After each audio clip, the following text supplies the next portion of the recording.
करौली थाना क्षेत्र के डहरपुर गांव के निकट कतरिया नदी के बांध के नीचे चल रहे मिनी गन फैक्ट्री में शनिवार को एसटीएफ तथा गोराडीह पुलिस ने छापेमारी कर मिनी गन फैक्ट्री का उद्भेदन किया। छापेमारी की भनक मिलते ही गन फैक्ट्री संचालक मौके से फरार होने में कामयाब रहा, लेकिन पुलिस ने छापेमारी में 6 पीस अर्धनिर्मित देसी कट्टा, हैमर 32 पीस, बड़ा हथियार बनाने वाला काठ एवं लोहे से बना हुआ बेस, देसी कट्टा का ट्रिगर 36 पीस सहित हथियार बनाने का कई उपकरण बरामद किया है।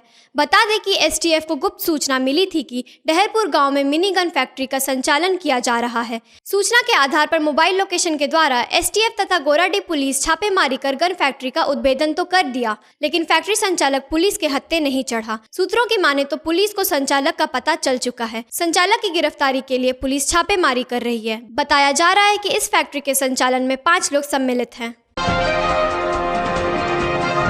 भगवान सूर्य की उपासना की विभिन्न विधा है। भद्र मास के शुक्ल पक्ष में बड़ा इतवार को भी श्रद्धालुओं द्वारा प्रातःकाल स्नान ध्यान कर व्रत रखा जाता है। लिहाजा रविवार को भगवान दिवाकर को अर्घ्य देकर श्रद्धालुओं ने हवन पूजन किया। मंदिरों में दर्शन के लिए सुबह से शुरू हुई सिलसिला में बड़ी संख्या में श्रद्धालु शामिल हुए।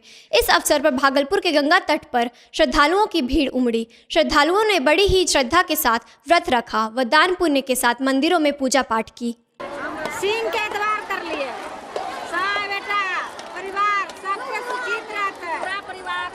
समाज अच्छा रहता है, सब समाज के बढ़िया रहता है। त्योहार के दिन है पर व्रत करते हैं।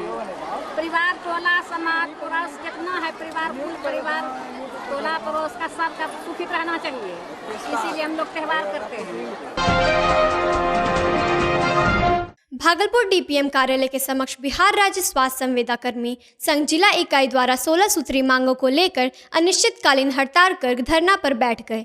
इस दौरान संघ के अध्यक्ष विनय कुमार उपाध्याय ने कहा कि विगत माह 16 सूत्री मांगों को लेकर सभी एनएचएम संविदा कर्मी हड़ताल पर चले गए थे, जिसमें स्वास्थ्य मंत्री बिहार सरकार संघ के प्रतिनिधि मंडल के साथ संघ के मांगों को सही ठहराते हुए सहानुभूतिपूर्वक विचार कर 1 माह के अंदर मांगों को पूर्ण करने का आश्वासन दिया था, लेकिन 1 माह बीत जाने के बाद हम सभी संविदा कर्मी ठगा महसूस करने लगे। वहीं निर्धारित तय सीमा के अनुरूप हम सभी संविदा कर्मी संघ की मांग नहीं माने जाने तक अनिश्चितकालीन हड़ताल पर रहेंगे, जिसकी जिम्मेवारी सरकार की होगी। कोविड-19 में बढ़ चढ़ के सभी एनआरएचएम कर्मी भाग लिए और हम लोगों की 17 सूत्री मांगों के लिए 1 महीना पूर्व हम लोग ने स्ट्राइक किया था, लेकिन सरकार आश्वासन दे करके मेरी कोई भी मांग पूरी नहीं की। हम उन्हीं 17 सूत्री मांगों में और सरकार के वादा खिलाफी के विरोध में आज से अनिश्चितकालीन हड़ताल पर हैं। सभी एनएचएम कर्मी, बिहार के सभी एनएचएम कर्मी अपनी मांगों के लिए अनिश्चितकालीन हड़ताल पे जा रहे हैं और सभी कार्य सरकार का ठप। सफाई व्यवस्था को लेकर भागलपुर शहर के खराब रैंकिंग के मद्देनजर नगर निगम के पार्षद, डिप्टी मेयर और मेयर गोल बंद होते नजर आ रहे हैं। सभी ने मिलकर नगर निगम के नगर आयुक्त आईएएस अधिकारी जे प्रियदर्शिनी और उप नगर आयुक्त सत्येंद्र वर्मा के खिलाफ गोलबंदी करते हुए लोजपा नेता सह डिप्टी मेयर राजेश वर्मा के आवास पर विशेष बैठक किया गया। 51 वार्ड वाले भागलपुर नगर निगम के ज्यादातर वार्ड पार्षद आईएएस नगर आयुक्त जे प्रियदर्शिनी और सत्येंद्र वर्मा पर कोविड घोटाला का आरोप लगा रहे हैं। बैठक में मेयर, डिप्टी मेयर समेत 40 की संख्या में वार्ड पार्षद शामिल दिखे। नगर निगम और स्मार्ट सिटी के खाते में अरबों रुपए जमा रहने के बावजूद कामकाज नहीं होने से वार्ड पार्षद नाराज हैं। तो हुआ है, जो भी हुआ है हमको सारा हिसाब दे दिया जाए कि आप कहाँ से कम से कम आपको जो हिसाब है 5 लाख हो या 50 लाख हो, आप किसने पास किए, कितना पावर है आपके पास, वो भी दिखा दीजिए। मान लीजिए आपको बजट में अति ये आपका स्थायी समिति में, क्रय समिति में किसी ने पास नहीं हुआ है, अन्ना बोर्ड की बैठक में वो हिसाब होना चाहिए ना। आपको यदि हिसाब सिंपल है तो आप हिसाब दे सकते हैं। हिसाब मांगने आए हुए हिसाब है 3 साल से मांग रहे, कोई चीज़ दे ही नहीं रही है। हम लोग सारे पार्षद को ही जवाब देना पड़ता है, जनता को भी जवाब देना पड़ता है। आप हमको जवाब नहीं दीजिए, हम तो कैसे जवाब देंगे सरकार। और पार्षद किसको सुनाए? क्या पार्षद के पास वित्तीय पावर है? ये वित्तीय पावर नगर आयुक्त महोदया के पास है। यदि आपको कार्यालय में और आवास में रहना है तो हम लोग अब आपके कार्यालय के बाहर बैठने का काम करेंगे। अब आप अपने आवास पर ही रहिए। इस तरीके की मुहिम में हम लोग सब पार्षद एक साथ हैं। विकास के मुद्दे पर हम सब एक साथ हैं। पूरी पारदर्शिता के साथ कल भी काम चाहता था, आज भी चाहता हूं और आगे भी चाहूंगा। भागलपुर शहर के रियल एस्टेट के बाजार में अपनी नई पहचान बनाने को लेकर शहर में सत्यम शिवम कंस्ट्रक्शन प्राइवेट लिमिटेड की ऑफिस का उद्घाटन बिहार प्रदेश कांग्रेस कमेटी के पूर्व उपाध्यक्ष प्रवीण सिंह के द्वारा हुआ। इस अवसर पर कंपनी के डायरेक्टर राजेश सिंह के अलावा अन्य गणमान्य व्यक्तियों ने भी अपनी उपस्थिति दर्ज कराई। कंपनी के डायरेक्टर राजेश सिंह ने बताया कि जनवरी से यह कंपनी भागलपुर में पूर्ण रूप से अपना कार्य करने लगेगी, जो रियल एस्टेट की मार्केट को नई ऊंचाइयों पर ले जाएगी। अगले साल 2021 में रियल एस्टेट में भागलपुर और देवघर में हम लोग आ रहे हैं। लोगों को मूलभूत सुविधाएं यानी बिल्डिंग होना है, घर होना है, सस्ते दर पर हम लोग बना के देंगे। ऐसे तो बहुत सारे शहर में है कंस्ट्रक्शन का, आप उसमें से क्या अलग करेंगे? हम किसी का तुलना नहीं करेंगे कि बहुत सारे लोग हैं। मेरा भी देखिएगा जनवरी से हम क्या करेंगे। हम लोग आपके बीच में हैं।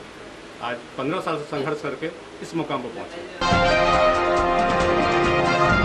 एक बच्चे का फीस भरे हैं, एक बच्चे का फीस नहीं भर पा रहे हैं, जिसके कारण बच्चा मेरा एग्ज़ाम नहीं दे पा रहा है। कुछ अच्छे से समझ में नहीं आता है। एक मोबाइल है, एक मोबाइल में 2 बच्चे पढ़ रहा है।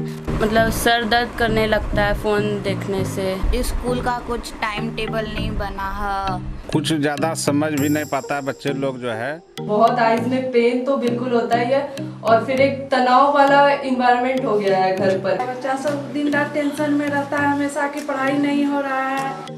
बच्चों की शिक्षा व्यवस्था को सुचारू रूप से चलने के लिए स्कूल्स ने ऑनलाइन क्लासेस तो स्टार्ट कर दिए, पर ऑनलाइन क्लासेस से कितना फायदा या कितना नुकसान है, ये हम इस रिपोर्ट में देखते हैं।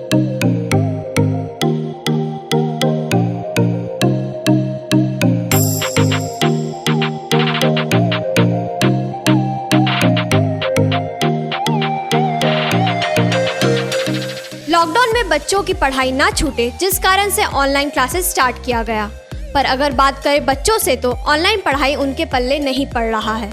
कुछ अच्छे से समझ में नहीं आता है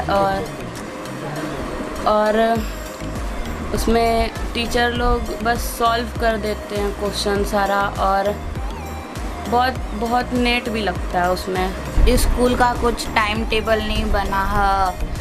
विदाउट कोई भी टाइम पे हो जाता है क्लास, कभी सुबह 8 बजे, कभी शाम 7 बजे, कभी 4 बजे। कई क्लासेस में पीडीएफ डॉक्यूमेंट या ईमेल भेज दिया जाता है और बच्चे उसे देखकर कॉपी में उतार लेते हैं। बस हो गई पढ़ाई। पहले तो नेटवर्क नहीं रहता है, आधा टाइम डिस्कनेक्ट ही रहता है और जब कनेक्ट होता है तो फिर उधर सर का नेटवर्क चले जाता है। सर क्या पढ़ाते हैं 5-6 मिनट में, कुछ समझ ही नहीं आता है। कुछ ज़्यादा समझ भी नहीं पाता बच्चे लोग जो है, और मोबाइल में कभी नेट रहता है कभी नहीं रहता है। बच्चे मोबाइल ले लेते हैं, हम लोग को जो है दिक्कत हो जाता है, फिर कोई बिजनेस नहीं हो पाता है, जो है बहुत कम, ना एक बरोबर कहिए जो है अभी। वही दूसरी और अभिभावकों की परेशानी है कि घर में मोबाइल एक ही है और बच्चे 2। इस स्थिति में दोनों बच्चों की पढ़ाई एक साथ करवा पाना भी उनके लिए चुनौती है। बच्चे का तो कुछ समझ में आता नहीं है, ये तो पीडीएफ बना के भेज देते हैं, अब उतारते रहिए। एक मोबाइल है, एक मोबाइल में 2 बच्चे पढ़ रहा है। मोबाइल कभी बाहर चला जाता है, कभी ये नेटवर्क नहीं मिलता है। एक बार तो नेटवर्क नहीं मिला, जिसके कारण मेरा बच्चा एग्ज़ाम नहीं दे पाया। कई पेरेंट्स ऐसे भी हैं जिनकी इनकम का कोई जरिया नहीं बचा है। इस वक्त वो अपने रहने खाने का ही प्रबंध कर पा रहे हैं, फिर भी उन्हें स्कूल की ओर से फी के लिए दबाव दिया जा रहा है। बच्चा सब दिन रात टेंशन में रहता है हमेशा कि पढ़ाई नहीं हो रहा है। मैम उधर से अलग टेंशन दे रही है कि पैसा चाहिए, फी चाहिए। एक बच्चे का फीस भरे हैं, एक बच्चे का फीस नहीं भर पा रहे हैं, जिसके कारण बच्चा मेरा एग्ज़ाम नहीं दे पा रहा है। स्थिति बहुत ख़राब है। अभी हम लोग का ये कैमरा का काम है तो अब लगन ही नहीं है, जिसके कारण एकदम हालत ख़राब हो गया है।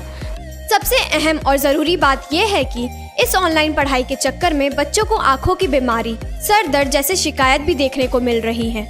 वहीं कुछ बच्चों का कहना है कि दिन रात फ़ोन देख कर वो डिप्रेस हो जाते हैं। मतलब सर दर्द करने लगता है फ़ोन देखने से ज़्यादा, और ज़्यादा अच्छा से क्लास नहीं हो पाता है, समझ में उतना अच्छा से नहीं आता। इंटरनेट है कि बच्चे दिन रात कितना पढ़ते रहेंगे मोबाइल पे, आँख पे बहुत असर कर रहा है। ये रेगुलर अगर मोबाइल से कनेक्टेड रहते हैं तो बहुत आइज में पेन तो बिल्कुल होता ही है, और फिर एक तनाव वाला इन्वायरमेंट हो गया है घर पर भी। दिन भर मोबाइल से कनेक्ट होते रहो, एक अलग ही टाइप का डिप्रेशन चलते रहता है दिमाग में। ऑनलाइन पढ़ाई तो चलती ही रहेगी, बच्चे पढ़ते भी रहेंगे, पर देखना यह है कि ऑनलाइन पढ़ाई से वे कितना कुछ सीख पाते हैं। बहरहाल जबकि आपका घर छोड़ना आपकी सुविधा और स्वास्थ्य के लिए हानिकारक है, तो उस स्थिति में ऑनलाइन अध्ययन की प्रक्रिया आपके लिए एक वरदान साबित हो जाता है।